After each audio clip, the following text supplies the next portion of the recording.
Assalamualaikum warahmatullahi wabarakatuh. Selamat siang Bapak Ibu ya, sahabat Indonesia sehat ya. Yang saat ini bersama kami ya, kita hadir ke ruang dengan Anda di hari ini, kesempatan hari Jumat 19 Juni 2020.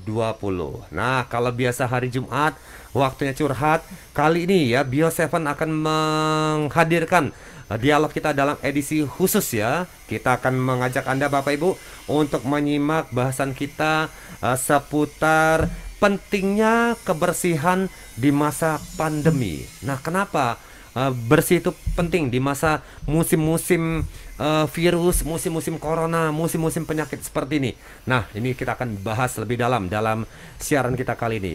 Saya tidak sendiri, saya ditemani oleh Dr. Endang MSI Herbal, pakar herbal kita.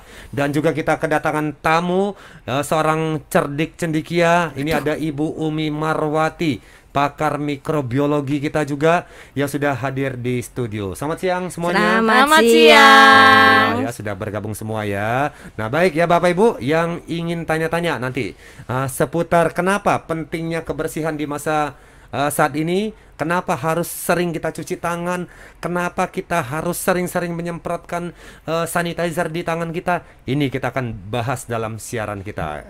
Ini ya, Dr. Endang juga menemani kita akan mengupas dari sisi kesehatan di siang hari ini. Ibu Umi Marwati adalah peneliti senior, Bapak Ibu sekalian, seorang pakar mikrobiologi dan juga seorang dosen pengajar, dan menempuh pendidikannya, mengambil gelar untuk master pelajaran mikrobiologi ini langsung ke Jepang. Wah ya Ibu Umi, jadi tidak salah apabila Ibu Umi hadir dalam dialog kita di siang hari ini. Baik Ibu Umi Marwati, sebelum membahas lebih jauh ke soal pentingnya kebersihan di masa pandemi ini, ini kenapa Bu? Bisa dijelaskan Ibu ini kenapa, apa sih itu mikrobiologi Bu Umi? Waduh. Kalau kita mau belajar mikrobiologi itu ya, untuk program S1 itu bisa 6 SKS sendiri. Waduh ya. Tetapi kita kan tidak harus belajar itu semuanya. Oke. Kita berbicara sesuai dengan temanya kita kali ini, itu kan pandemi, untuk menjaga kita supaya tetap bersih. Sebetulnya istilah bersih itu kadang kita artikan itu macam-macam, tetapi bersih kali ini itu adalah bersih dari mikroba patogen ataupun bersih dari virus gitu ya. Nah, kita melihat bahwa tubuh kita itu juga di tempat tinggal gitu ya. Tempat tinggal keragaman atau tempat tinggal berbagai macam jenis mikroba. Nah, berbagai jenis mikroba tadi bertempat tinggal di kita, tapi kita tidak menjadi kita itu sakit. Kenapa? Karena dia menjadi residen atau memang sudah rumahnya, penduduknya di sebagai penduduk di tubuh kita. Nah, seluruh tubuh kita itu dihinggapi kecuali atau di tempat tinggali kecuali mata, jantung, paru-paru, ginjal itu tidak bisa, ataupun kan nanti ada bagian itu mungkin saraf juga nggak bisa, otak itu juga nggak bisa ditempati. Ketika mikroba itu bertempat tinggal di situ, yang terjadi adalah sakit gitu ya. Nah, jumlah atau kita bisa melihat bahwa jumlah mikroba yang ada di tubuh kita itu melebihi daripada jumlah sel dari tubuh kita. Jadi jumlah sel atau jumlah mikroba kita yang tinggal di tubuh kita itu bisa mencapai 10 pangkat 14. Banyak ya Pak ya. Nolnya 14 kali. Nolnya 14. Nah, tetapi sel kita kalau sel dewasa itu bisa 10 pangkat 13. Jadi lebih banyak mikrobanya daripada jumlah sel tubuh kita. Nah, oleh karena itu kita itu harus menjaga yang kita sebut tadi, tempat mikroba yang suka bertempat tinggal di tubuh kita itu namanya mikroflora normal atau mikroba yang memang sudah normal ada di tubuh kita ya. Tapi karena normal tadi tidak menyebabkan sakit. Namun apabila kondisinya itu tubuh kita atau reaksi pada tubuh kita menjadi kurang normal atau tidak normal, maka menjadi sebuah penyakit.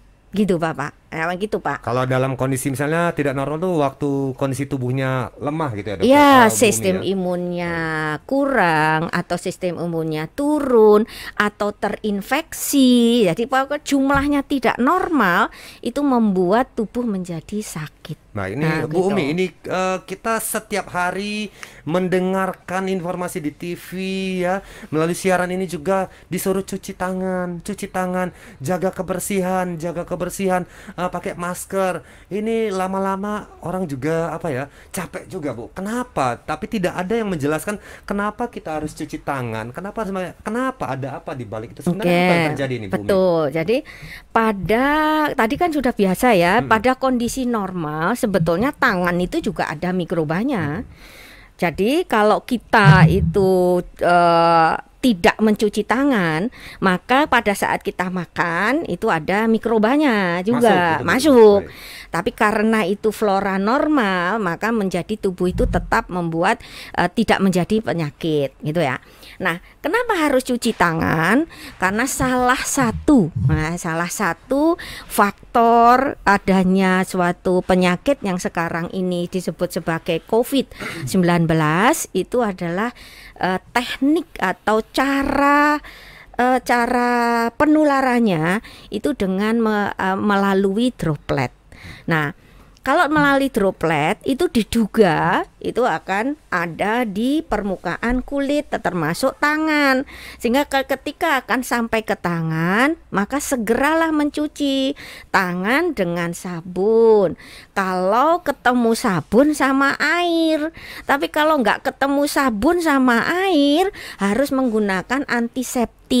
Tidak boleh digunakan sebuah disinfektan, karena kalau kita menggunakan disinfektan yang terjadi menjadi tangan kita bisa bereaksi atau beracun dan makan termasuk senyawa disinfektan kita makan. Jadi harus menggunakan antiseptik kalau tidak ketemu sabun sama air. Jadi berarti untuk sanitizer yang digunakan untuk membersihkan tangan juga tidak boleh asal tidak boleh. Iya, karena kan beracun tangannya. Iya, contohnya misalnya sabun pel itu juga disinfektan. Tetapi tidak bisa sabun pel itu digunakan untuk mencuci tangan, gitu ya. Karena bahan kimianya itu adalah toksik sama tubuh. Jadi kalau toksik tidak boleh untuk dipakai antiseptik, begitu Pak. Emang ada Bu ya yang nyuci tangan pakai sabun pel gitu Bu Umi? Mungkin buat ngirit maksudnya, supaya irit ya. Mungkin gitu ya. Jadi gunakan sabun itu Bapak Ibu, gunakan yang semestinya ya. Jadi kalau memang udah tahu untuk lantai itu pakai untuk lantai ya. Gitu, jangan dipakai untuk cuci muka gitu.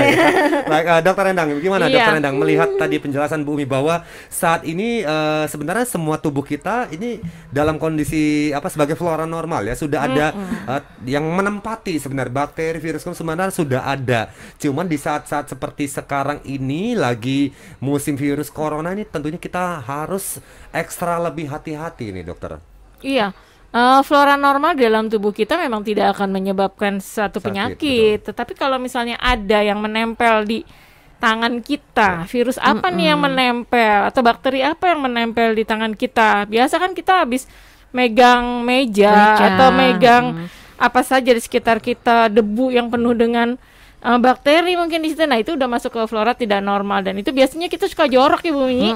Habis dari mana-mana megang handle pintu, kemudian yang bekas dari toilet, kemudian dari mobil yang kita buka handle pintu mobil, nggak tahu itu bekas tahu gitu ya. Ini bakterinya apa, virus ada di situ.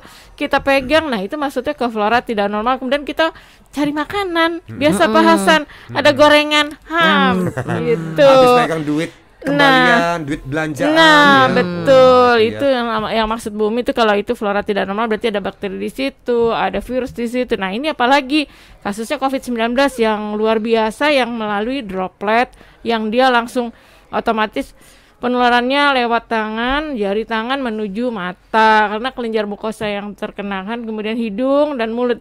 Kan nggak mungkin siku kita yang garuk gini gitu, kaki juga nggak mungkin naik ke atas. Jadi satu-satunya harus cuci tangan. Cuci tangan itu bisa pakai sabun. Nah, Bumi ini ahlinya.